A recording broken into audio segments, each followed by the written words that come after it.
नमस्कार। डेंगू बुखार भी अन्य वायरल बुखार की तरह एक सामान्य बुखार है जो कि मच्छर के काटने से होता है।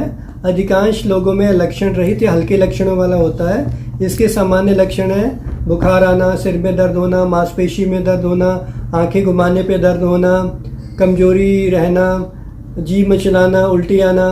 इससे बिल्कुल भी घबराने की आवश्यकता नहीं है।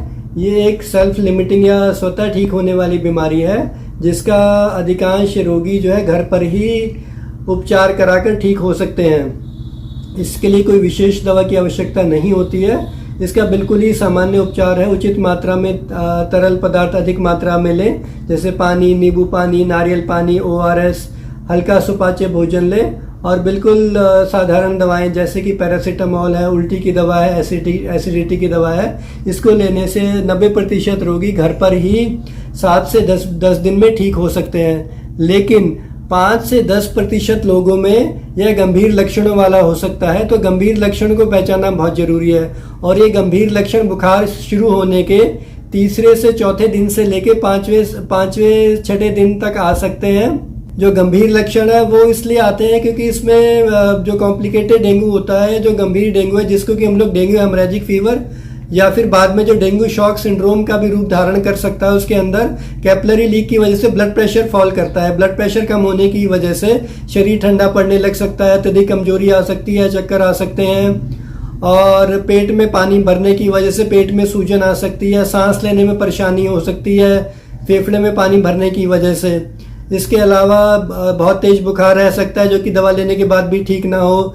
बेहोशी या अर्ध बेहोशी की हालत हो सकती है, दौरे पड़ सकते हैं, उल्टियां बहुत ज़्यादा अगर आ रही हैं तो ये सब वार्निंग साइंस हैं। अगर इस तरह के लक्षण आ रहे हैं तो मरीज को तुरंत भर्ती कराकर उपचार करने की आवश्यकता होती है।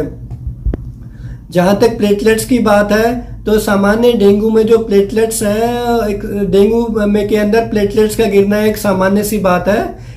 एक लोएस्ट लेवल पे आके 5वें से 6ठे दिन प्लेटलेट स्वतः ही तेजी से बढ़ती हैं। तो किसी भी वायरल फीवर में प्लेटलेट्स कम हो सकती हैं और स्वतः ही बॉडी अपने आप रिकवर करती है, प्लेटलेट अपने आप ही बढ़ने लग जाती हैं। इसके लिए घबराने की आवश्यकता नहीं होती है। लेकिन जिन रोगियों के अंदर प्लेटलेट्स 10,000 से कम हो जाएं या फिर जिनको कहीं से रक्तस्राव हो रहा हो, ब्लीडिंग हो रही हो, जैसे कि नाक से खून बह रहा हो, उल्टी में खून आ रहा हो, खांसी में खून आ रहा हो या महिलाओं में माहवारी के दौरान अत्यधिक रक्तस्राव हो रहा हो, उन लोगों को प्लेटलेट चढ़ाने की आवश्यकता होती है। अन्यथा अनावश्यक रूप से प्लेटलेट चढ़ाने से मरीज को नुकसान हो सकता है। जो गंभीर रोगी हैं उनको विशेष सावधानी बरतने की आवश्यकता है और समय पर उचित इलाज की आवश्यकता है। कुछ विशेष वर्ग जिनको कि शुगर की बीमारी है, जो हृदय रोगी हैं, जो ब्लड प्रेशर के रोगी हैं या जो कैंसर के रोगी हैं, जो कीमोथेरेपी पे हैं या स्टेरॉइड्स ले रहे हैं, उनको विशेष सावधानी बरतने की आवश्यकता होती है।